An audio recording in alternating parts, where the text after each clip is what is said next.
an evil Superman, a dance party gone wrong, Morgan Freeman's hunt for a serial killer, and a sexually transmitted curse. Some horror movies are just too awesome to get a sequel. Stephen King's It is often blamed for giving an entire generation an irrational fear of clowns. But while It only features a single grease-painted ghoul, 1988's Killer Klowns from Outer Space features a whole gang of rampaging red-nosed murderers. Encountering a strange tent on the site of a fallen comet, two teenagers realize that the town has been invaded by aliens who resemble circus clowns. It was a spaceship, and there was these things, killer clowns, and they shot popcorn at us. We barely got away.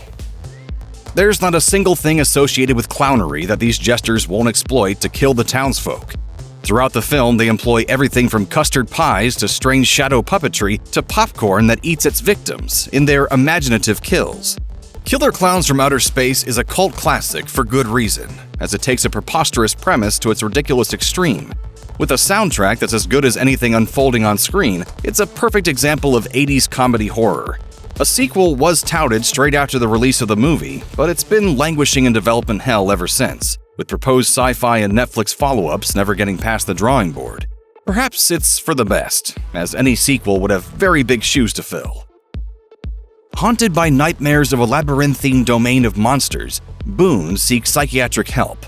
Little does he know that the place in his dreams is real, and that his psychiatrist is a psychopathic killer.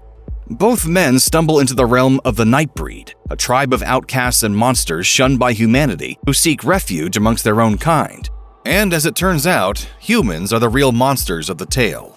Clive Barker wrote and directed Nightbreed, which is an adaptation of his own novella, Cabal. However, the movie studio didn't seem to understand Barker's vision, making for a muddled and confusing marketing campaign. Audiences went in expecting a violent slasher, but were presented with an excellent, if flawed, film about a town of monsters. Originally planned as part of a trilogy, lackluster box office results put an end to the project. A two-part graphic novel in the form of a crossover between Barker's Nightbreed and Hellraiser properties was released in 1990, but sadly, a movie sequel never materialized. Progress was initially made in a Nightbreed TV series, but like the elusive monsters themselves, it has since gone into hiding. With 5 tales all themed around Halloween, 2007's Trick or Treat has become essential viewing. It also created an instant horror icon in Sam, the creepy pajama-clad trick-or-treater who hides behind a burlap sack. It offers tales about serial killers, werewolves, pranks gone too far, and what really happens if you blow out a jack-o'-lantern before midnight. Giving the resounding critical reaction to the movie despite the lack of a wide release, it seemed inevitable that there would be a sequel. Talk of one began as early as 2009, but nothing has surfaced since. Hopefully, Sam will one day get the chance to go trick-or-treating once more. At first glance, the plot of The Cabin in the Woods is an overfamiliar cliché. 5 friends travel to a remote cabin where they end up unleashing great horrors, forcing them to fight for their lives. Doesn't even show up on the GPS. It's unworthy of global positioning. But there's much more to The Cabin in the Woods than there seems, and the end result is a subversive and wry look at both the horror genre and our expectations of it. Thanks to savvy marketing, viewers were led to believe that the film's trailers had given away most of the plot, only to subject them to a majestic rug pull at the end of the first act. As a result, The Cabin in the Woods is a smart and multi-layered piece of filmmaking, one that might alter the way you digest other horror films. It's also refreshing to see a big studio release that isn't set up to be the tentpole for another franchise, given the movie's satisfactory and completely unambiguous conclusion. Of a potential sequel, director Drew Goddard told Cinema Blend, "The only way we could do it is if we could do it justice." And the truth is, it's a hard one to do justice to. Every version of continuing the story undercuts the ending that we had in Cabin, and I just feel like that continues to be the perfect ending for that movie, and I never want to undercut it. Because of films like The Hills Have Eyes, the idea of murderous hillbillies living in the woods became a hot topic back in the 70s. This is our harvest. Only in the bloody countryside. The subject quickly became a common trope in a glut of recent remakes, but Tucker and Dale vs. Evil takes that exhausted cliché and turns it on its head, revitalizing it in the process. Tucker and Dale are 2 friends who are just trying to live a quiet life while they work on their rickety mountain home. Friends forever. Best friends forever. However, their tranquility is interrupted by vacationing college kids who somehow mistake them for murderous backwoodsmen. As confusion grows, the death toll rises. Throughout the movie, Tucker and Dale remain naive, hapless, and somehow adorable, and it would have been wonderful to see these ill-fated characters face more horrific situations in spin-offs. Sadly, a sequel never came to fruition after a proposed script was abandoned many years back. Berberian Sound Studio tells the tale of a meek sound engineer who is hired by an Italian film studio to work on a film he believes to be about horses, but is actually a horror movie called Equestrian Vortex. While working his audio magic on footage of gory torture sequences, the engineer begins to feel more and more disconnected from reality, his sanity as pliable as the soundscapes he works with. Peter Strickland is a far from conventional director, and much of the horror in Berberian Sound Studio is either implied or masked by flickering, blurred images. The real terror comes from the dubbed screams of increasingly frustrated and tormented session actors. Berberian Sound Studio is a powerful, distinctive, and memorable piece of cinema that will linger long after the ambiguous final shot. While there's been a stage adaptation, no film sequel seems to be forthcoming. Morgan Freeman plays a retiring police detective on his final case, who teams up with a newly transferred detective played by Brad Pitt. Following a series of gruesome murders, they're tasked with investigating a serial killer who is targeting people who apparently represent one of the 7 deadly sins. Of course, purists might argue about whether or not Seven is a horror film.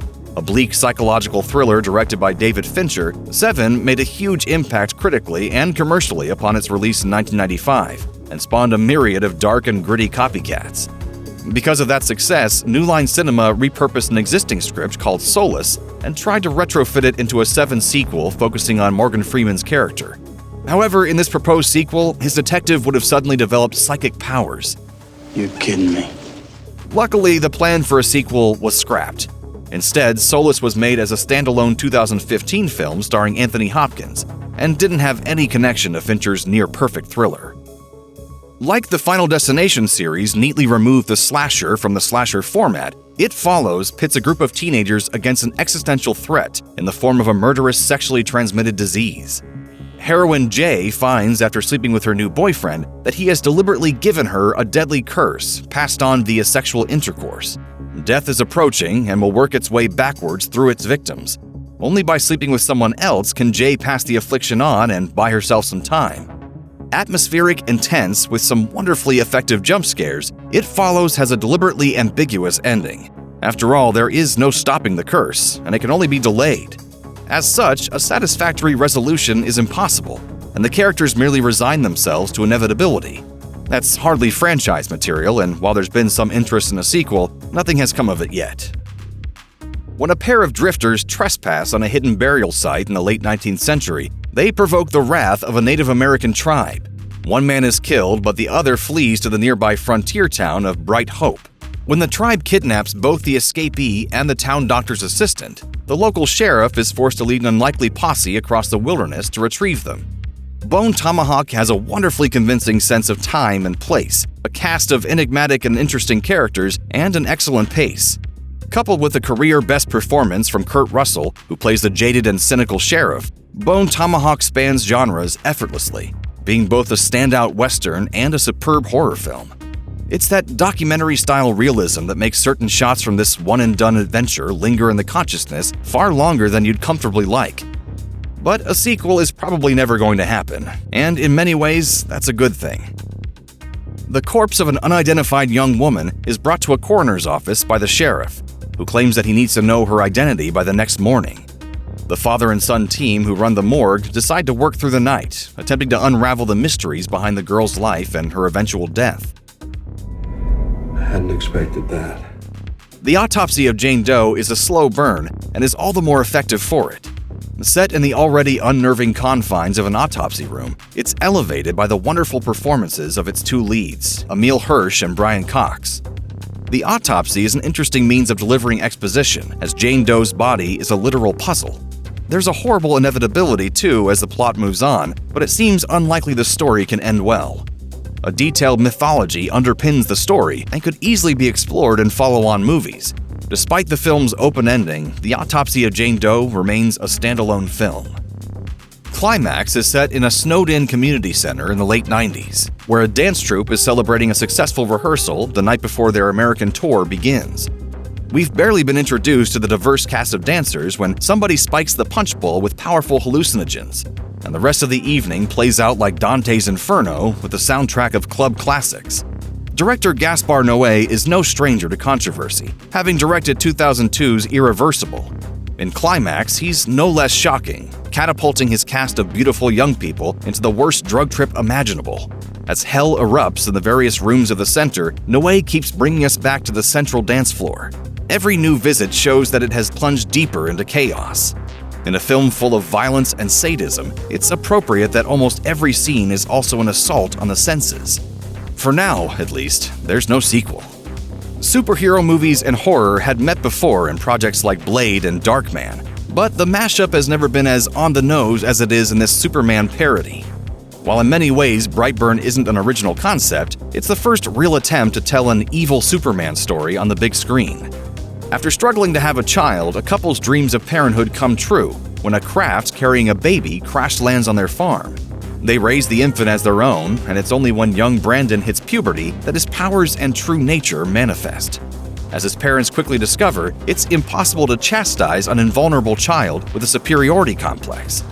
Hence, Brightburn becomes an original yet grisly take on the slasher genre. I learned that I'm very special. No superhero movie is complete without the obligatory mid-credit sequence, and Brightburn is no exception. The scene hints at a sequel that hasn't come, although there are plans. The moment also implies that the film takes place in the same universe as another violent superhero movie from producer James Gunn, the Rainn Wilson starring Super from 2010. Check out one of our newest videos right here. Plus, even more SlashFilm videos about your favorite stuff are coming soon. Subscribe to our YouTube channel and hit the bell so you don't miss a single one.